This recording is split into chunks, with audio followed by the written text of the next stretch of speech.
विठ्ठला, या घरात आल्यापासून हा माझा पहिलाच एवढा मोठा कार्यक्रम आहे. कार्यक्रमात कोणत्याही प्रकारचं विघ्न येऊ देऊ नकोस. सगळं नीट पार पडू दे.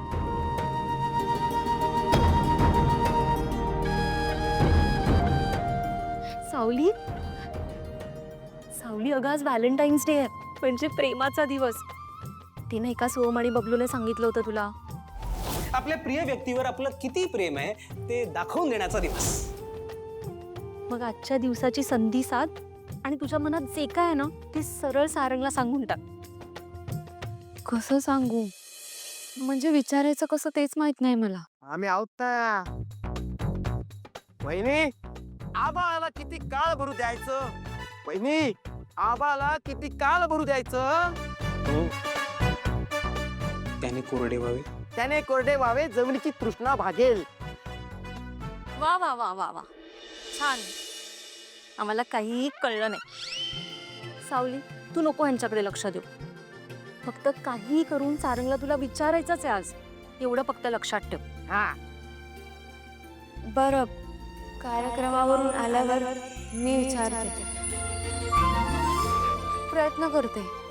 बरं, आता निघायला हवं. येते मी. All the best.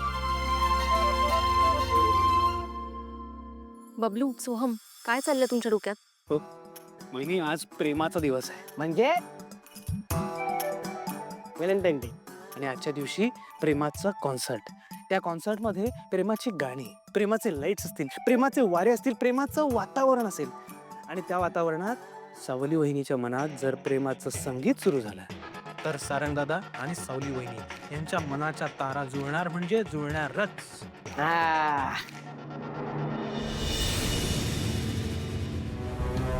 जा बाळा, बस गाडीत. बस म्हणजे मम्मा तू नाही येणारच माझ्यासोबत? तारा, मागच्या कॉन्सर्टच्या वेळेस जगन्नाथने काय केलं होतं कळलं ना तुला?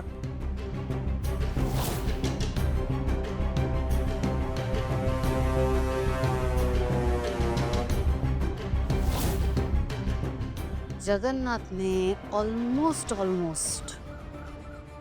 आपलं भांडच फोडलं होतं. तुझं गाणं सुरू असताना जगन्नाथ नक्की काहीतरी गडबड करण्याचा प्रयत्न करेल. आणि यू नेव्हर नो, कदाचित तो तुला आणि मला एकत्र येऊ देणार नाही कॉन्सर्टमध्ये. तो काहीही करू शकतो तारा. त्यामुळे मला आता कुठलाच चान्स नाही घ्यायचा आहे. तू एक काम कर, तू आधी या गाडीतनं जा, मी येते ना मागून. पण यावेळेस आपल्या कॉन्सर्टचा सगळा सेटअप हा खूप वेगळा आहे. तुला कळतंय ना, हे नेहमीसारखं नसणार आहे. त्यामुळे तू हा विचार नाही करायचा की सावली कुठं उभी राहणार आहे, कुठून गाणार आहे, ती केव्हा येईल, काय. ते सगळं मी मॅनेज केलेलं आहे. आपली माणसं तिथं आहेत. तू बिलकुल टेन्शन घ्यायचं नाहीस. परफॉर्मन्स एकदम असा दणक्यात झाला पाहिजे.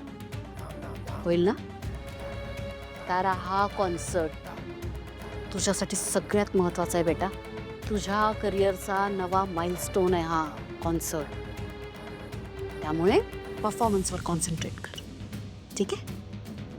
पण मम्मा, कशाला ना आपण स्वतःहून असं त्या जगन्नाथजींबरोबर भांडण ओढवून घ्यायचं? तारा, तुला काय वाटतं मी त्या जगन्नाथच्या घरी काय त्याची गळाभेट घ्यायला गेले होते हां, की सदिच्छा भेट द्यायला गेले होते? मी जगन्नाथकडे गेले होते ते त्याचा अंदाज घ्यायला. मला बघायचं होतं की तू एवढा मोठा कॉन्सर्ट करते म्हटल्यानंतर त्याची काय रिॲक्शन येणार आहे. त्याने काही करण्याआधीच पुढची खेळी काय खेळू शकतो याचा अंदाज घ्यायचा होता मला. त्या दिवशी तो गप्प होता, शांत होता, पण त्याच्या डोळ्यात ना मला स्पष्ट दिसत होतं ही शांतता साधी सुधी शांतता नव्हती. एखादं वादळ त्या शांततेसोबत नक्कीच येणार आहे याची खात्री पटली मला त्या दिवशी. आणि तारा, कसं आहे बाळा, आपलं हे सगळं साम्राज्य ना मोठ्या कष्टाने उभं केलंय मी. ते मी असं ढळू देणार नाही. ते असा या जगन्नाथ सारख्या ऐऱ्यागैऱ्यांच्या हातून. भैरवी वजई. बेटा या जगात ना सगळं दिसतं तेवढं साधं सोपं नसतं ग. इथे खोड काढावी लागते आणि वेळ पडल्यास ती खोड मोडावी लागते. तुझा मी लवकर उशीर होतोय.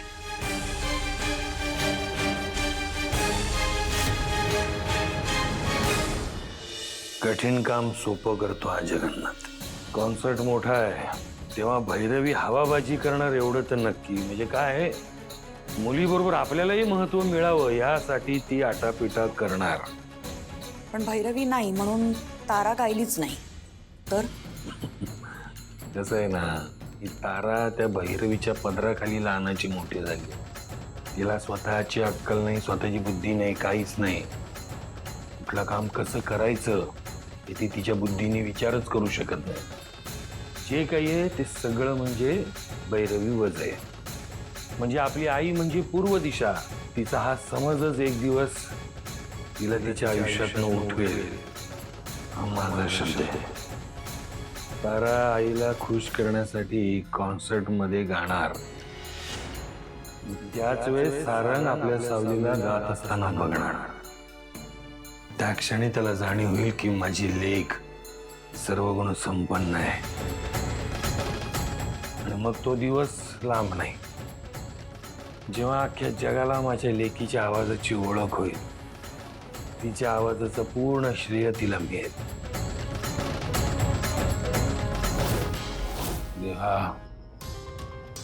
ह्या जगन्नाथचा संयम सुटला.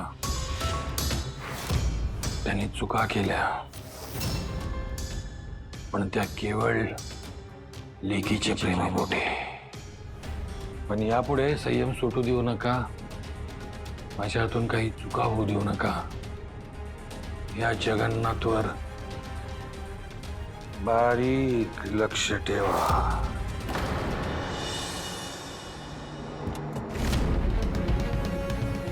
हे तारा मॅम आला. मॅम प्लीज बाजूला तारा तारा मॅम, मॅम आज प्रेमाचा दिवस आहे. नेहमी भावगीत भजन गाताना बघितलं तुम्हाला. आज तुम्ही कोणतं गाणं गाणार आहात? ते तुम्ही ना सगळं लाईव्हच ऐकाल आज. ऑफकोर्स मॅम, यावेळी तुम्ही नक्कीच प्रेमगीत गाणार. त्याबद्दल एक्सायटेड असाल ना? खूप एक्साइटेड आहे. बोल रे. अहो जगन्नाथजी, तारा एकटीच आली आहे. भैरवी कुठे दिसत नाही. बघितलंय मी. तू तारावर लक्ष ठेव. काही गडबड होऊ देऊ नको. चालेल. तारा मॅम, तुम्ही तुमच्या गाण्याच्या 2 ओळी गाल का प्लीज? That's a surprise.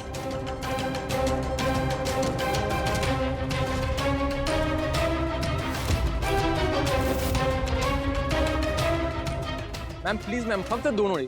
तुम्हाला थांबावं लागेल. Okay, that is a surprise for everyone. Please ma'am please.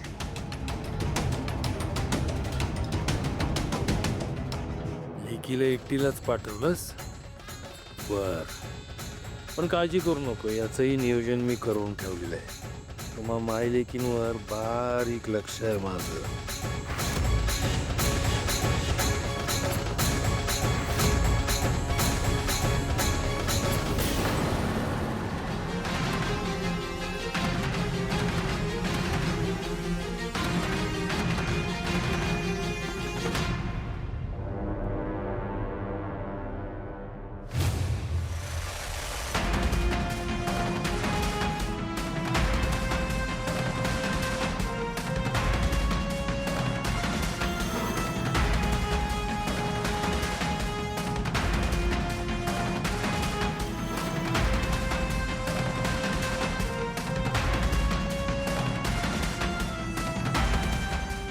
काय बघतेस? तुला वाटत असेल ना माझ्या जागी तुझा फोटो हवा होता असं? चांगलंय, म्हणजे स्वप्न बघणं चांगलंय. पण माझी मम्मा तुझं हे स्वप्न कधीच पूर्ण होऊ देणार नाही ग. माई कुठे? येते येते.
जगन्नाथराव, माणसं ठेवली होतीस ना, तशी मी ही माणसं ठेवली होती तुझ्या मागावर. मला गायब करायचा प्लॅन होता ना तुझा. पोहोचलीये मी इथे. आता तू माझं काहीच वाकडं करू शकत नाहीस. Bhairavi madam, selfie please.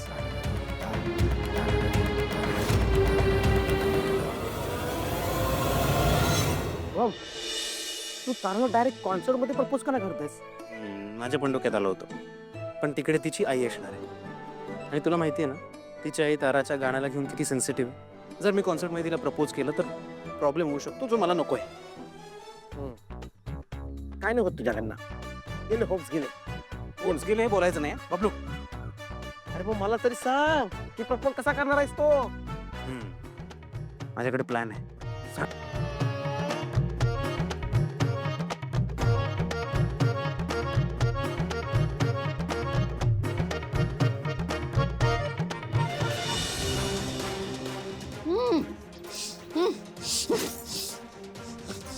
तुझी हिंमत कशी झाली मला हात लावायची?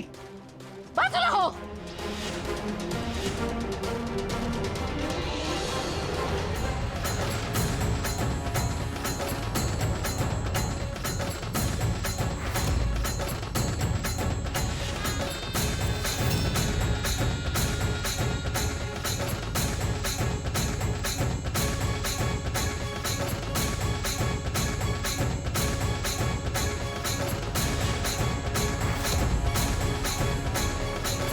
मी हिम्मत केली जगन्नाथने, तुझा शुभचिंतक. काय म्हटली होती तू? मला अडवून दाखव. अडवून नाही, बांधून ठेवली. आता काय करशील? तुला मी 4 वेळा सांगितलं होतं, माझ्या लेकीच्या सुखापासून लांब राहा. तिला आतापर्यंत एवढं इमोशनल केलंस म्हणून तू जिंकत आलीस, पण जगन्नाथला हरवू नाही शकत बरं का तू. तू स्वतःच्या जीवावर काय केलंय आयुष्यात? काय कमवलंय? हा, केलंय का? तुझी लेक सुद्धा माझ्या लेकीच्या जीवावरच मोठी होतीये, नाव कमवतीये, पैसा कमवतीये. काय केलं काय तुम्ही दोघी मायलेकीने? काय ग भैरवी, तुला भीती नाही वाटली तुला हे असं इथे बघून? हे म्हणजे एवढी शांत कशी ग तू? मला वाटलं होतं एव्हाना भयंकर आरडाओरडा केला अशी. इकडे येत असताना हळूहळू माणसांचे आवाज कमी व्हायला लागले आणि जसं जसं पुढे येत गेलो तसं तसं कानावर फक्त पक्ष्यांचे आणि वाहणाऱ्या वाऱ्याचे आवाज येत होते. तेव्हाच माझ्या लक्षात आलं होतं, तू मला कुठेतरी खोल जंगलात घेऊन आलास. मग आरडाओरडा करून काय करणार होते मी? कोणाला मदतीला बोलवणार होते? माकडांना, हरणांना, पक्ष्यांना? हा, वा, हुशार आहेस हो तू. पण आता तू काय करू शकणार आहेस? काहीच नाही. आता जे करायचंय ना, ते तुमची लाडकी लेक करेल, सावली. ती बरोबर सोडवेल मला या सगळ्यातनं. वचन दिलंय तिने मला, शब्द दिलाय. शब्द मोडणार नाहीच ती. तिचे संस्कार आहेत तसे. पण परिस्थितीच अशी तयार होईल ना की सावली एकही शब्द न बोलता सारंगला जे काही कळायला हवंय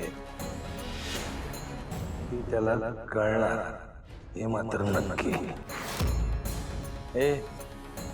कार्यक्रम संपेपर्यंत हिला इथंच ठेवा. कार्यक्रम संपला की द्या कुठेतरी खोल जंगलात सोडून. जाईल उडत ही गाणं कोकिळा. जगन्नाथ, बोला. खूप मोठी चूक करतोयस तू. मला हे असं इथं अडकवणं फार मोठी चूक करतोयस तू. तुला सांगितलं होतं ना मी. काय सांगितलं होतं मी तुला? माझ्या आणि माझ्या लेकीच्या मार्गात अडवा येऊ नकोस. नाहीतर काय करेन मी, आयुष्यातनं उठवीन मी तुला. सांगितलं होतं ना तुला, चूक केलीस रे. खपलास तू जगन्नाथ. नाही सोडणार मी तुला. पण मग मला हे कळत नाहीये, का करतोयस हे सगळं? कशासाठी करतोयस? काय हेतू काय तुझा? काय हवंय तुला? पैसा हवाय, पैसा. हा बरोबर. या जगात प्रत्येक वस्तूची किंमत असते. तुझी असेलच ना? असेल ना? बोल, किती पैसे घेशील? किती पैसा तुझ्या नरड्यात घातला म्हणजे माझ्या लेकीच्या करिअरच्या मार्गातनं बाजूला होशील तू? किती देशील?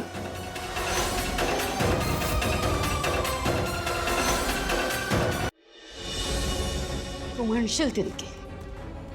तू म्हणशील तितके. इतके की दोन्ही हातांनी उधळलेस ना, तरी आयुष्यभर संपणार नाहीत इतके पैसे देईन मी तुला. त्याचे दुप्पट तुला देतो. आणि एक विनंती करतो, त्या मोबदल्यात माझ्या लेकीचं सुख तिच्या पदरात टाकशील? जमेल का? भैरवी वजे सगळ्या जगातली संपत्ती माझ्या पुढ्यात आणून टाकलीस ना, तरी लेकीच्या सुखापुढे सगळे उधळून टाकेल मी.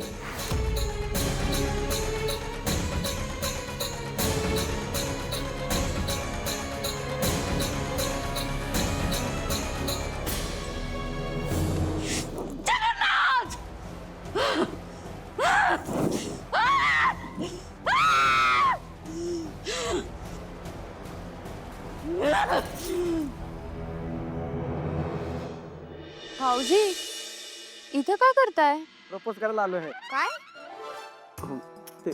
म्हणजे ते कॉन्सर्ट मध्ये मी माझ्या मैत्रिणीला बोलवलंय.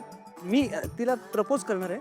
आणि जसं तू दादाला घरी प्रपोज करशील तसंच मी तिला इथे प्रपोज करेन. म्हणजे कसं आमची दोघांची भावंडांची लव्ह स्टोरी एकत्र स्टार्ट होईल. सावली, हा समुद्र जसा उधाणतोय तसं तुझ्या मनाला सुद्धा उधाण आलंय.